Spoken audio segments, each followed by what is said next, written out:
Ladies and gentlemen, boys and girls, we proudly present our spectacular show of podcast magic and imagination full of Disney wonder, news, and pop culture. It's the Main Street Electrical Podcast with Jenn Dave and David Dollar.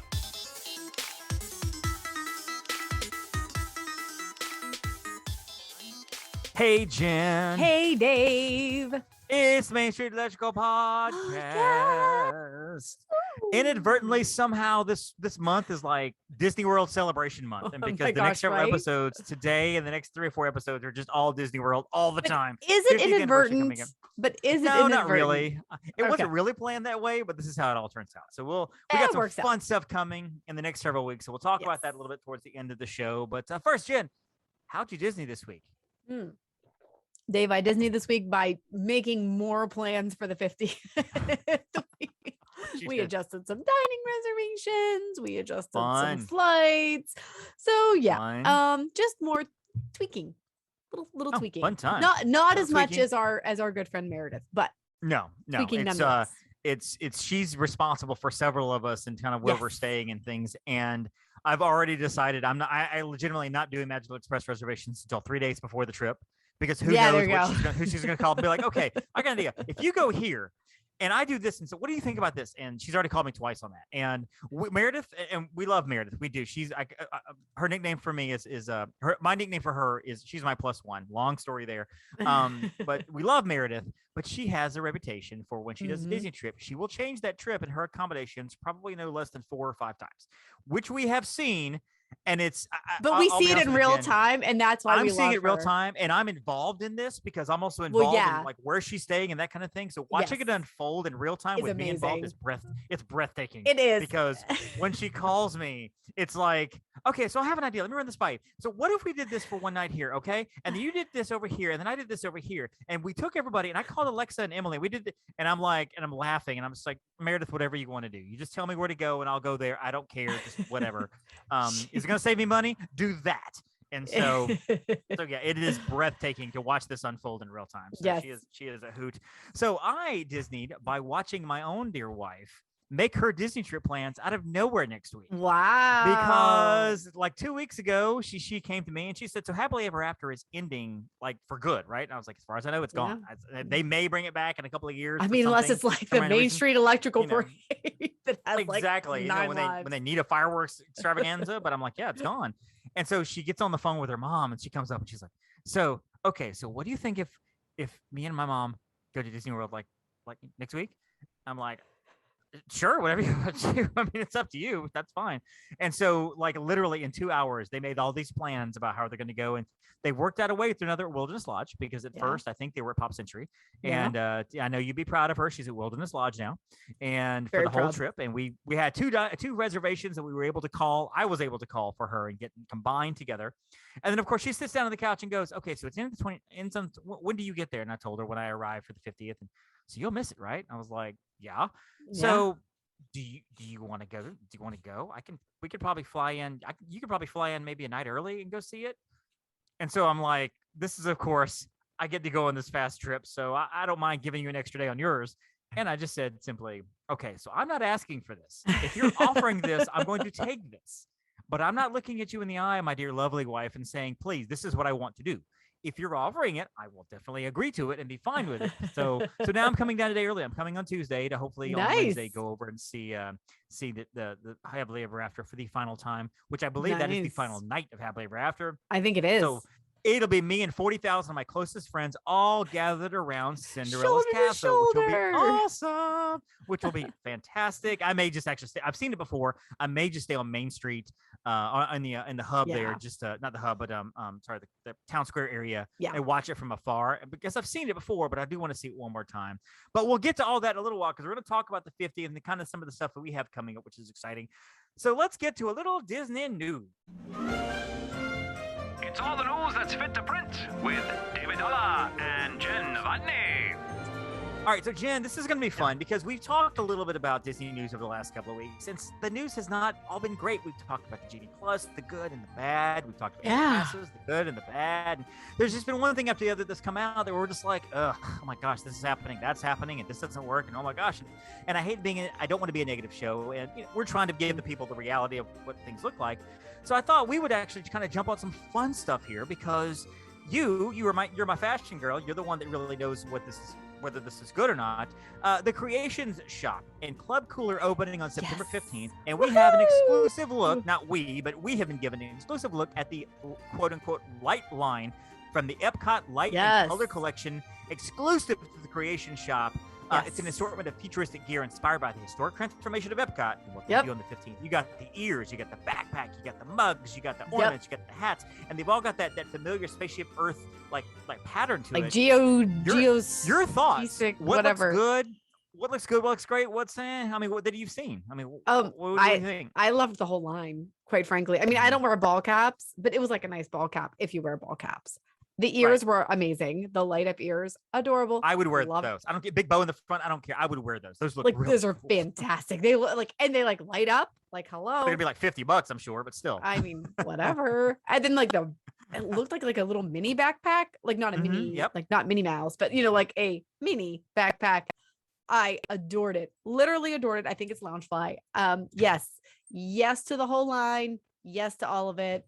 Other than I don't wear ball caps, so. Right. That's a no for me. Yeah, it looks cool. And of course, Club Creation does open. The Creation Shop is now it's what Mouse Gears was. Right. I gotta be honest with you. I kind of miss Mouse Gears. Just the name Mouse Gears. I miss it. Why did we have to change the name? We keep talking about this rebranding. Like we don't have to rebrand everything. No, Mouse Gear was good. You know what? Give us an entirely new shop with an entirely new atmosphere, new building and everything. Just call it Mouse Gear. I mean, I'm fine with that. Just call it Mouse Gear. Like it was always Mouse Gear. We didn't need it didn't need a rebrand. No, it was perfect as Mouse Gear. So even if you wanted to change the location, that's fine. Just call it Mouse Gear. Yeah, Mouse Gear is fine. We like Mouse Gear. So anyway, so that is opening up, of course, on the 15th of September. So we'll get to see the Creation Shop and quote unquote Mouse Gear. And it's, I mean, I will probably call it Creations because I'm not so ingrained with the term Mouse Gear that, it's not like Downtown Disney and Disney Springs that I still struggle with sometimes because I'm so used to it. But I do miss Mouse Gear and I still have my pictures and I'll hold on to those dearly of the days that was with Mouse Gear. Oh, yes. Also fun news with releases, the McDonald's toys have been released. And of course you have to have McDonald's toys. They're coming out and they're like little, I don't know, 8 of them or whatever. They're like little toys that they're whatever. Cute. They're really cute. They're kind of fun. So yeah, it's the Walt Disney World 50th anniversary collection of toys. And I don't really know what these toys are from the picture. It looks like a little platform with a disc behind it and the figure in the front. I see Mickey, Minnie, Olaf. There's Miguel from Coco. We've got Simba, Dory, BB-8, and Frozen, which is pretty awesome. Frozen, yeah, that's of course, cool. The picture's got the nuggets right in the middle. I've been on the diet since April. I haven't had McDonald's legitimately since like January. And even then I only ate sparingly. So I'm just going to have to walk in and buy toys. And I know that a lot of McDonald's will let you do that because they used to let you. And so they're like $2 or whatever. So I might just walk in and be like, I need to buy the toy. Do I need these toys? I do not need these toys. I don't need these toys at all. So then I have to ask myself the question, do I need these toys? And the answer is yes, I absolutely need these toys. I need all of these toys to line up on my shelf there. Thankfully, my wife doesn't listen to this podcast, so she won't hear my master plan. Matter of fact, she's gone next week. So if I can find them all, she may not even. So what you're saying is I should not send Stephanie a text message right now. No, not at all. About what? I don't even know. I don't, Jen, I've known you for like 4 or 5 years now. We've been friends for a long time. You've never struck me as a McDonald's kind of girl. I could be wrong. You might be Big Macing it all over the place, but I just, I don't. You are correct. In fact, to the point where if I am at the airport super early and the only thing open so far is McDonald's, I will just not eat. That's the level I'm at. I'm like, okay, if Chick-fil-A opens, I will go over there. And if Chick-fil-A doesn't open, there's like one of those airport shops where I can get a granola bar. So that's fine. Yeah. I'm kind of the same way. Like it's one of those, I have to be pretty hungry, especially at this point in my whole dietary journey. I have to be really hungry to get my, and the sausage, egg, and cheese biscuits aren't bad. They're not terrible. It's just, they're greasy and the hash browns are greasy and like I would get a Coke there Can't and do it's like I'm imagining it now. Okay, And I I'm get like thinking, a coffee. ugh, Like I would get a coffee. yeah. Like if I was like Maybe a desperate nice for coffee or something. coffee, like I'd be like, Mhm. all right. I mean, it's But you're coffee. right though. I'd go to one of those little Hudson News shops or something. Yeah, and get a exactly. granola bar and pay like $6 for a bag of chips and $9 for a water or something like that. Yeah, Because that's it's much about easier. where I'd be. Exactly. So Living with the Land reopened in Epcot after a 2-week closure. Do we even know what happened with Living with the I Land? don't think we It was do just know what happened. closed. It just was like, yeah, just kidding. We're not open. I mean, maybe they needed to change out the plantings, but they do that I don't know. without. I mean, they do that when the boats are still going through. So who knows? Right. I don't know.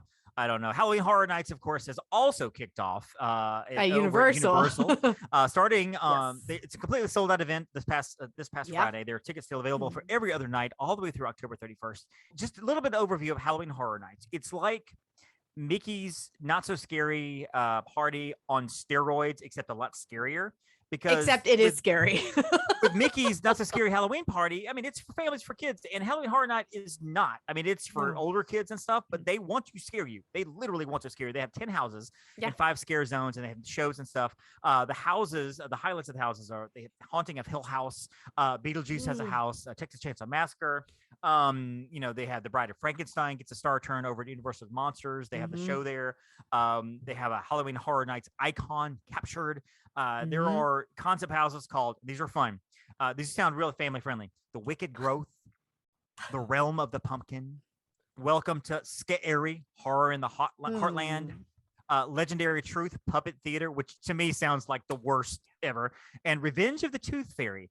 Now, this is something that This sounds if you're into terrifying. Halloween and scares, go for it. I've heard great things from this. I've heard that they really know- do. Now you have to know what you're getting into. You have to know what you're getting into. Now, I heard they did a Stranger Things one, which I was like, Yes, I mean, they've done that.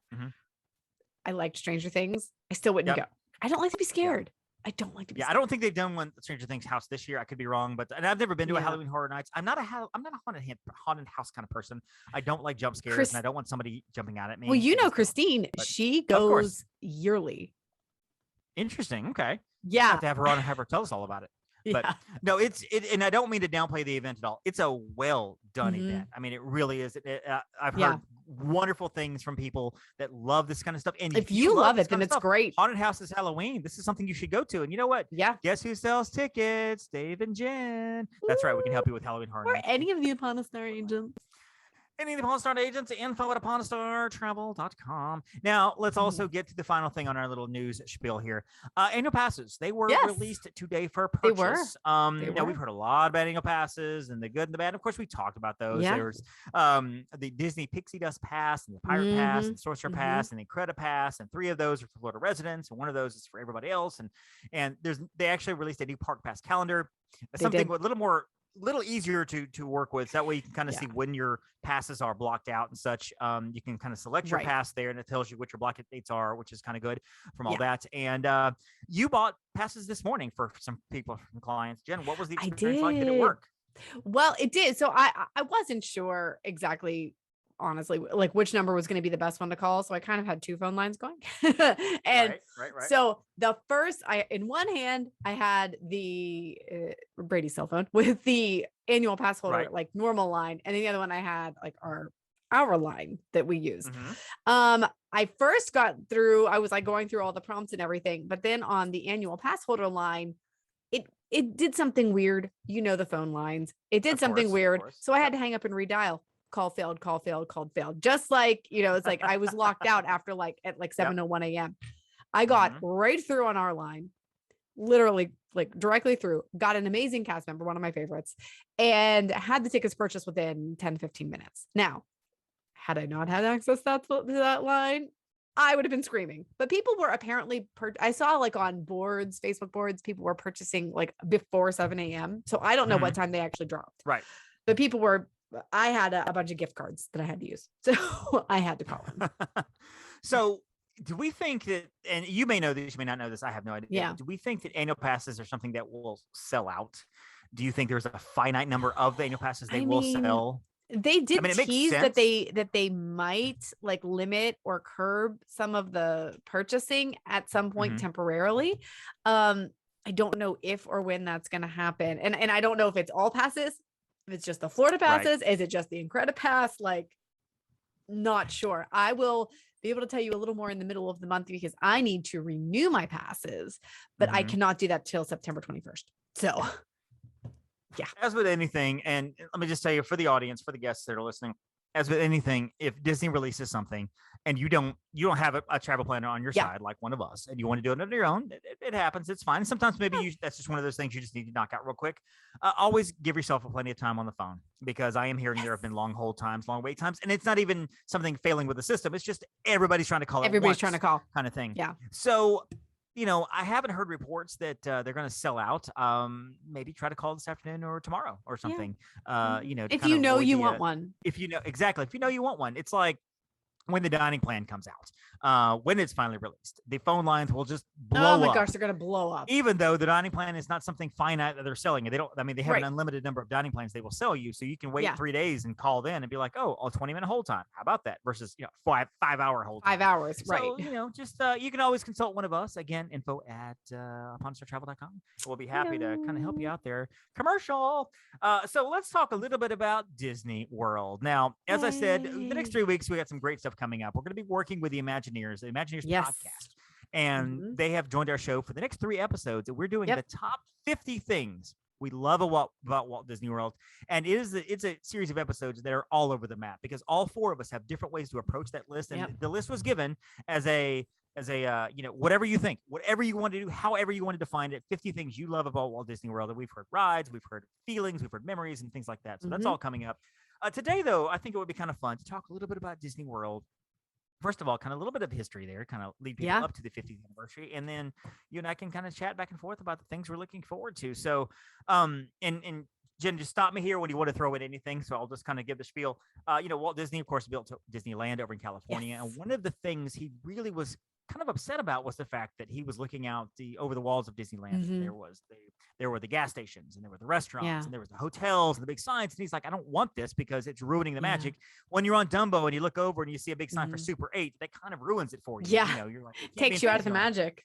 So he decided to go look for another place to build a Disneyland East. And there were a number of sites he looked at all over the place, all over, they looked at northern sites, and they figured out too cold. When wintertime comes, it could be awful.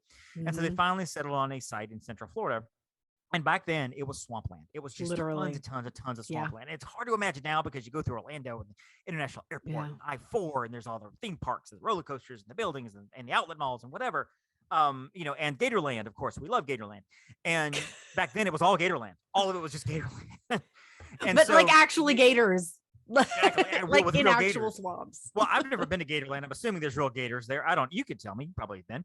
So there are real gators. I'm just saying it wasn't like, oh, come pay a price of admission. It's just like, hey, come to the swamp. You can get eaten by now. Exactly. Lots and lots of swampland. And so, but Disney knew that if, he just said, hey, I'm Walt Disney and I'm going to build a theme park here, prices would skyrocket because people are like, oh, we can make some money off this guy.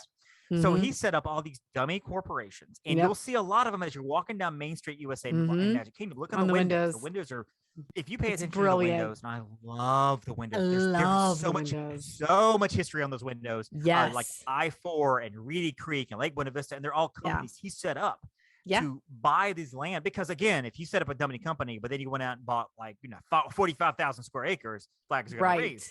But people are like, what are you doing? But if you buy 100 acres or 500 acres here and maybe 40 acres there and 350 acres here and whatever, under 5 or 6 or 7 dummy corporations, it kind of works. And of course, people started noticing somebody's buying up a lot of land, and we don't really know why. And they thought about Nelson Rockefeller, and they thought about other big tycoons of the day.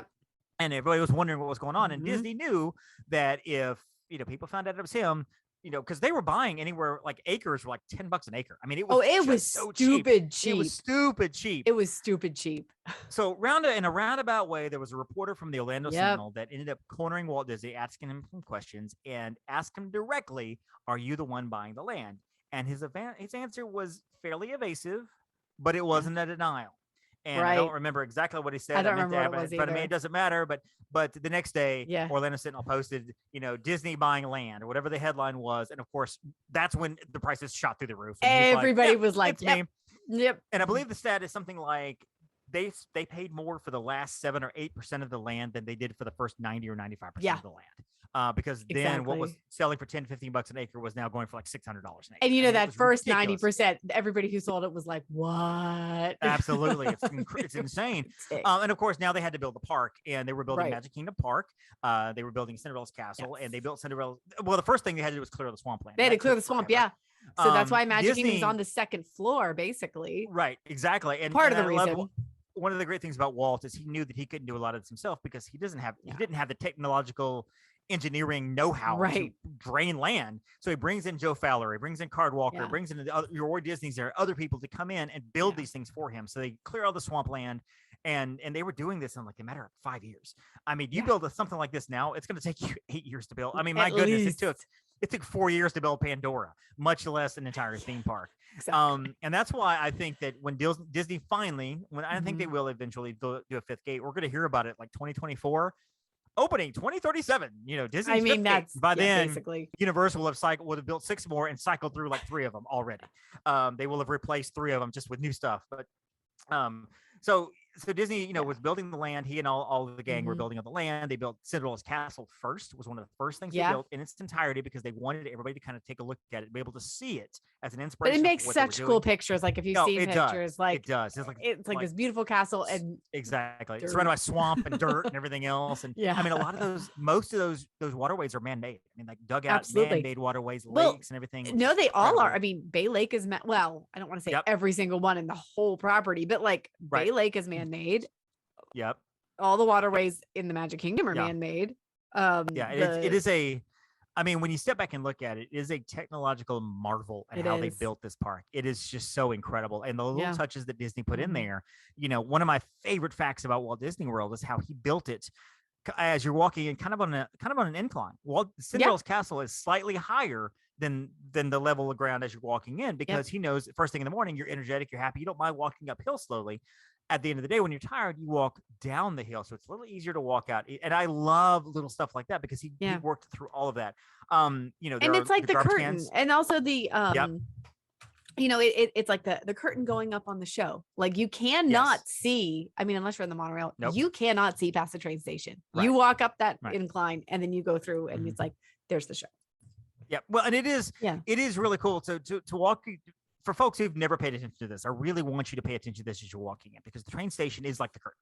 That is, you're walking into the train station. You see the posters on the wall there. Those are the coming attractions. They are Splash Mountain. There's the poster for Big Thunder. There's the poster for whatever. And they're like movie posters, but for their attractions. That is the coming attractions. You walk in. It's almost like the prelude. As you see the town square, that's the opening scene or whatever. And as you round that corner and you see Cinderella's castle, boom, there it is. And he wanted to do that because he didn't want you to see it initially. He did, of course, yes, you can see it from the monorail, but he didn't want you to see it initially as you're walking in. He wanted you to round that corner, and there's the reveal. And as you're walking down Main Street, you see all the names and everything on the windows. Those are the credits. Those are the opening credits of the movie. And at the very end, there's Walt Disney's name on the window, directed by Walt Disney, just like in a movie directed by. And there's the castle, and your adventure, your movie has begun. And it's just brilliant. It is such a brilliant thing to do. So first, and we've talked about my first adventure at Walt Disney World. You know, of course, I thought Epcot was all in Spaceship Earth. I thought it was the whole thing, and whatever. Jen, your first experience at Walt Disney World, how old were you? Do you remember the first ride you ever went on? Your first impressions? I was pretty young for the first one, but I remember riding Dumbo with my mom. So I mean, I was probably 6. Like maybe. So this is what, 95, 94? Yeah. No, we were in the 80s. Exactly. 80s. That's fine. But that's fine. So I do remember, I remember very little about that particular trip just because I was quite young. The big one, the first one I really remember was when I went in 5th grade. So how old are you in 5th grade? Like 11, 10, 11? Something like that. Yeah. Ish. Yeah. I had to do math on that back. I was like 17, 12th grade, 16, it was 11, whatever. Yeah. It was between 5th and 6th grade. So I was probably like 11. And I remember that one specifically. I remember like the tickets. It was when they still like did the date stamps on the paper tickets. Oh, yeah. So it's way back then. I remember standing in line at Hollywood Studios to meet Michelangelo from the Ninja Turtles and the Pink Power Ranger. I didn't care about the Pink Power Ranger, but my sister did. So we had to wait in line for the Pink Power Ranger as well, which just wrap your brain around that those entities were meeting at Hollywood Studios. That is, which was then MGM. Yeah. Which was, I mean, it was then MGM. Yeah. So, which is kind of strange. I also remember the character breakfast, and this might have been the earlier one on the Empress Lily, because they used to have character breakfast on the Empress Lily. So great. So it's like, goodness. And I have placemats. I still have the placemats from that. So it's been a minute. But it's like, so like some of those are like slightly foggy memories. However, I do have really good memories, and also memories of, I've told this one before, but Hollywood Studios, it was right after it opened. I think this might have been like 91. It was either 90 or 91. So when studios opened in 89, I met Lily Tomlin in the bathroom, and I told her skirt was tucked into her pantyhose, because they were. And I didn't want to let her go out like that. I'm like, I'm sorry. And I didn't know who she was. My mom's like, did you just talk to Lily Tomlin? I'm like, her skirt was tucked in. You're like, who? I was like, who's Lily Tomlin? Like, she looked familiar, but I knew how people were treating her, that like she was like probably famous, but just like, your skirt. And she's like, oh my gosh, thank you, honey. She was really nice. I also saved her embarrassment, so that might be why. That's hilarious. I love that. So maybe it was that trip, or maybe it was another trip, but when was the first time that you fell in love with Disney World? Like it went from just a destination, we had a good time at the parks here, versus this is more than just a park. This is life. This is huge for me. I mean, I went again in 7th grade. No, sorry, 8th grade. And that was, I think, because I remember a lot of that one, and it was Christmas time and it snowed on Main Street. And so with my family. So that was a big moment. I'm like, oh, I can't wait to come back here again one day. And I wasn't back until college at that point. And so, I think at that point it had like really taken on its own thing. And then I was like running around with my friends in college. And then I was like, and we're hooked. So, but yeah, like, I mean, I would say probably that 8th grade trip was the one where it was like, oh my gosh, this is so magical. That's awesome. I think for me, because I went, I went as a small child, 7 years old. And then I went again twice in college with friends. We had like one-day passes for something. I worked at the Disney store in 1997. We got one-day passes, and my aunt actually had an old pass from the 80s. It was like a paper pass with a string on it. Yeah. And so, and I kind of wish I wish I'd had something like that. So I would frame it. It just looked cool. And maybe an annual pass, a date, a little stamps on it. Anyway. Wow. So we went. And it was fun. It was fun with friends. I got some pictures from the Sky Buckets, and me and a buddy of mine are holding swords and Pirates of the Caribbean and whatever, but it really didn't take. I was like, oh, this is fun. I don't know when I'll come back, but sure, whatever.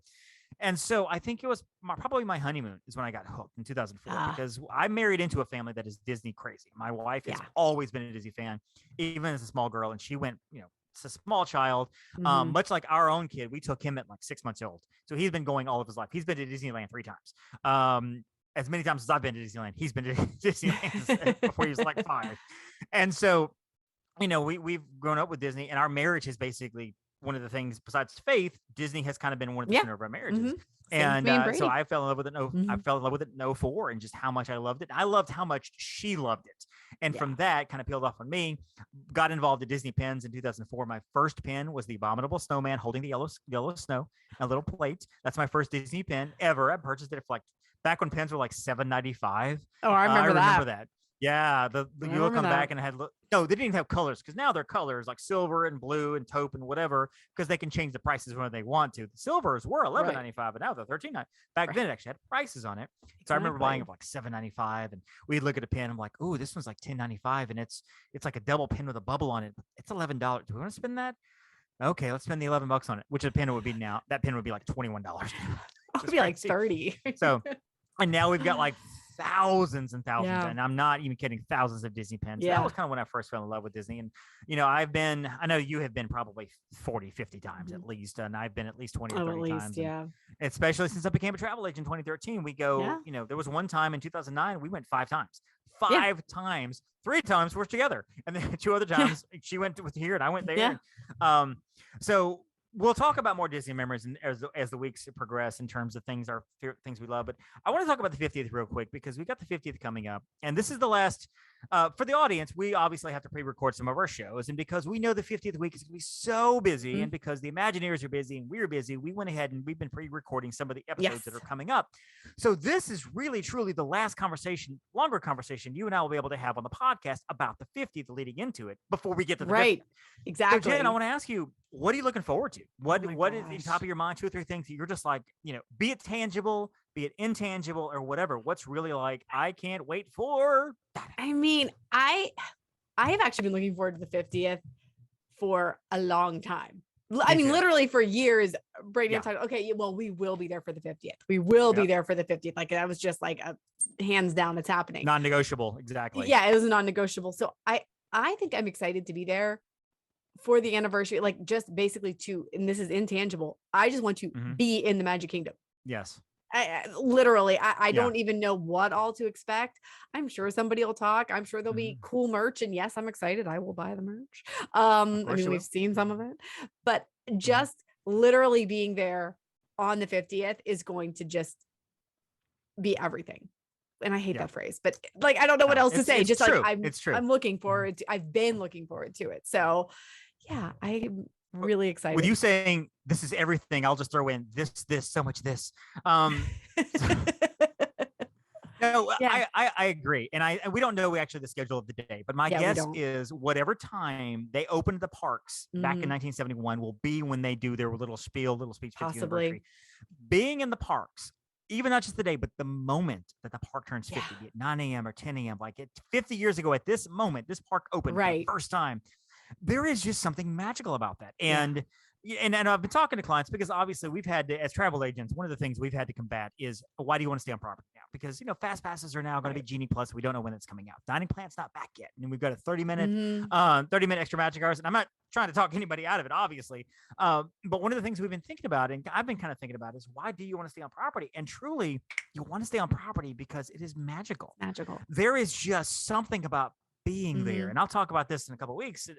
I'm coming, you can stay, and I've stayed at offsite. I've stayed at Sheraton. I've stayed at Hyatt. And they're nice. They're great. They're fun. Yeah. When you walk out the door, across the street, there's a Wendy's and there's a Whataburger, and down the street there's a BP station, and we got to go to Publix and get whatever, blah, blah, blah.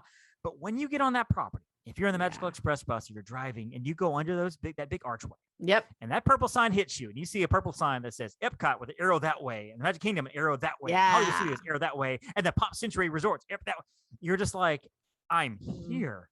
And you look around, there is no Whataburger sign. There is no bail bondsman sign. There is no, outlet malls. I mean, you're on property, and being in the park immersive. Where it all started, it's so just something about that feeling of like, I'm here. And it's a magic that if you let it, it will take you over, and it will just, it will own you. Untangible for me is definitely that feeling.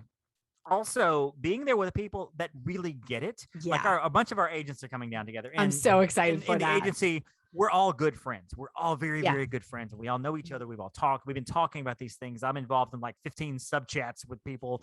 Like my Venn diagram of people that I talk to, it looks like a spirograph gone crazy because it's just, I'm in like 6 chats with Jen, and I'm in like 4 chats with Kyla, and I'm like, whatever, just chatting back and forth about whatever's going on. And, everybody's just so excited about everything. And I'm so excited to be there because there is something about being there with people who get it and understand it and are just as crazy as you are about it. We're getting there at like 4 a.m, even earlier, and we've got blow up chairs. We're going to blow the chairs up. We're going to sit at the gates waiting to get, I don't even know how far they're going to let us go in. I have no clue. Nobody knows what they're going to do. Nobody has an idea. Nobody has a clue. But we're going to be there early to get in, and it's going to be magical. It's going to be crazy. We're going to be exhausted.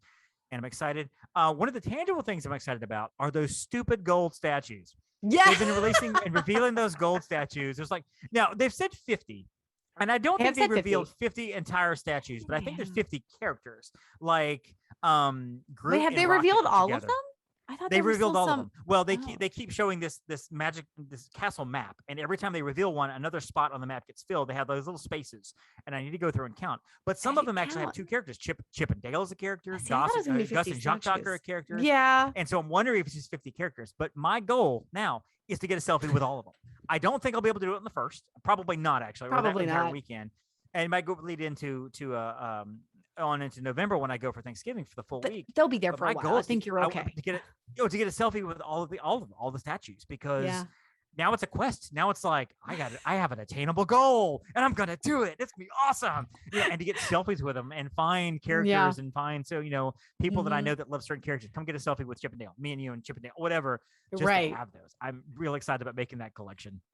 So I'm very excited about it. What are you looking forward to riding? Is there anything in particular you're like, you know what, on the 50th, I want to ride? It's tough to be a bug, obviously, but that's over to Animal Kingdom. That's over Animal Kingdom, so probably not going to happen. All right. Probably so not. People Mover, Haunted Mansion, People Mover, Pirates. Yes. Like if I get on those three, well, Space Mountain also, but those are kind of like the other three are like my top three, and then like great if I and Big Thunder. Well, if I don't ride Big Thunder, that'll be sad. So I have to get on those. Part of me wants them to release Genie Plus like tomorrow, so we can get this thing rolling for the first. Part of me doesn't want them to release it at all until after the first because it's going to be so insanely crazy. Do not know, and I have like no idea when they're going to do this. Yeah, I don't know what the cost or anything. I don't know. Nobody knows. Yeah. I'm also obviously I want to do Hollywood Studios. We're doing that, I think, on the 29th.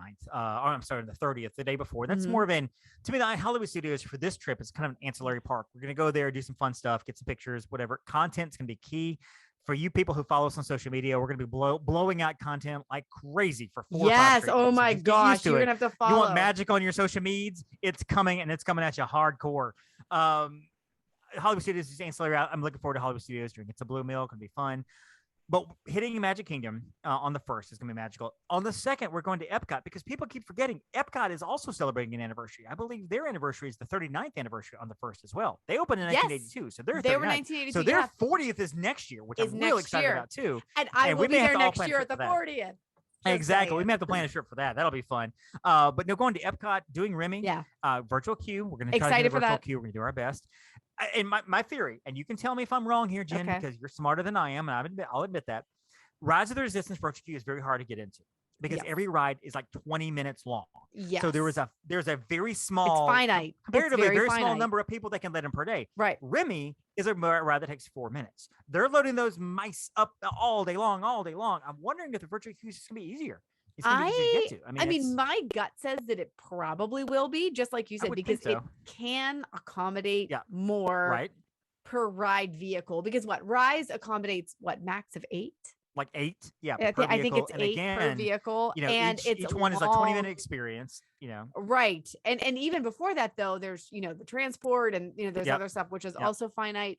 But Remy, I feel like is going to be able to have a larger virtual queue capacity, so that's I think good news. Yeah. Well, the good thing about Rise and the way they move it, you're looking at maybe a group of 8 per, and you get into the transport, and then you get into you're on the ship, and then you get into you're being captured, and then the room where the escape happens, and then you get in the vehicle. So there's like 5 or 6 different stages. So each one holds 8 people, and you're continually moving through these stages. So one attraction as a whole may hold like 40 or maybe 48 people at one time as it's going. But with that 4-minute ride with Remy, I feel like they're going to be able to hold 1,000 people per hour. I mean, just continually running. So I'm hoping that virtual queue is going to be faster and faster, and they'll be more open. So that's what we're hoping for, is to get into the virtual queue on Epcot and just enjoy food and wine that afternoon. Yes, walking with some people. I've already said it before. I will have the cheese soup. You and I can have some steak. I'll let you buy me some steak. I'll let you buy me some soup. I don't mind doing that at all. Wow, I am right. I'm so benevolent. I'm so benevolent. Again, and it is that whole thing. We're walking around with people that just want to be there and is excited for being there. Because if you don't know that you want to go to Disney, don't go to Disney that weekend, because it's a madhouse. And you'll be like, oh my gosh, just wait. It's so busy. You're right. It is so busy. Don't go. Go right now, because there's nobody there right now. Yeah, because everybody, all the Disney fans, the Disney people are like, oh no, I'm going for the 50th. Yep. And I may have to get a t-shirt. I may have to get a t-shirt for the 50th, because I have one from the 45th, even though I wasn't there. My wife got me a t-shirt. She was there at the 45th. I have a t-shirt she got me a shirt. So it says, my t-shirt ironically says, I was there for the 45th and I wasn't. So, maybe I should get one for the 50th. Exactly. And I wear it proudly. And they're like, are you there for the 45th? I wasn't, but how about that? It's, I'm really excited about the 50th. And for people who want to go for the 50th, you're thinking last minute trip, there are some rooms available. Not a lot. Not a lot. Park passes are still available. Not a lot. If this is something you want to do, I would hop on that immediately. Disney Enchanted, Disney Enchantment, the new fireworks show debuts on the 1st, which is also going to be a madhouse. And I'm looking forward to that because they will have the projections down Main Street. I don't know what that's going to look like. I have no idea, but it'll be amazing. I'm hoping they'll do some preview shows, maybe the nights previous, so I can get on YouTube and kind of spoil it for myself. Be nice. Epcot Harmonious will be on the 2nd, so we'll get to see that, which will be awesome. I would totally pay for a fireworks or a whatever party for that. If they open those up, I'm all in for that. Right now they have the fairy tale fireworks cruises, which I'm like, that's great, but you can't see the projection. Right, exactly. And that's what Disney has done is they put projections, because I remember back in the day they had Celebrate the Magic, which I love. I love that. And then they had fireworks. Right. And Disney's like, what if we just did them together? And now they're doing them together, and they're magical. So the 50th is coming up. We're all excited about the 50th, and you'll hear that in the next couple of weeks as we're kind of going through our favorite things we love about Disney. And we would love to hear what you guys love about the 50th, about Walt Disney World, your memories, your magic. What is it that you just love about Walt Disney World or Disney as a whole? I mean, some of the things that just this is a crazy world, and we all need magic in our lives right now. And Disney's there, and the price is a little higher than you want it to be sometimes, but the magic is there. The magic's there. Yes. So, Jen, I know we're both busy, so we gotta get out of here. And where can we find you on the line on Al Gore's interwebs? You can find me at Abanastar Jen on all the social medias, and my personal Insta is at Jen_Novotny. Perfect. Mine is The Magic on $1, and you're going to find magical stuff there, all kinds of Disney stuff, Universal stuff, and all-inclusive stuff. And you can find me on Facebook at Disney on $1 and Magic on $1. Now, remember this phrase. Write it down. You guys go get a pen and pencil. Ready? You ready? Or just get your phone. Get your notes up. Okay. The MSE Podcast. Okay. That's the phrase that pays in magic and love. You don't have to write that part down. The MSE Podcast. Use that at .com. That is our website. At gmail.com. That is our email address. Find us on Twitter. Find us on Facebook. Find us on Instagram. And we would love to talk to you. We'd love to hear more from you, hear more from the people. Go online. Find the show online. Download, subscribe, listen, which you're listening now, which is great. But give us a 5-star review. We would love 5 stars. If it's 3 stars or 1 star, just let us know first what we can improve on. But otherwise, 5 stars is fantastic. We would love that. So that's all we got. That's all she wrote. We will be back next week with the Imagineers joining us for the first part of our top 50 things we love about Walt Disney World. We'll have a little bit more news next week as it's upcoming. Jen, go have fun. Go be magical as usual. Always. And for Jen, I am Dave. And hey, don't forget to thank your magical Phoenicians. Thank you for listening to the Main Street Electrical Podcast. You can find us on Instagram, Twitter, and Facebook at the MSE Podcast, or visit our website at themsepodcast.com. Be sure to subscribe, and may all your wishes come true.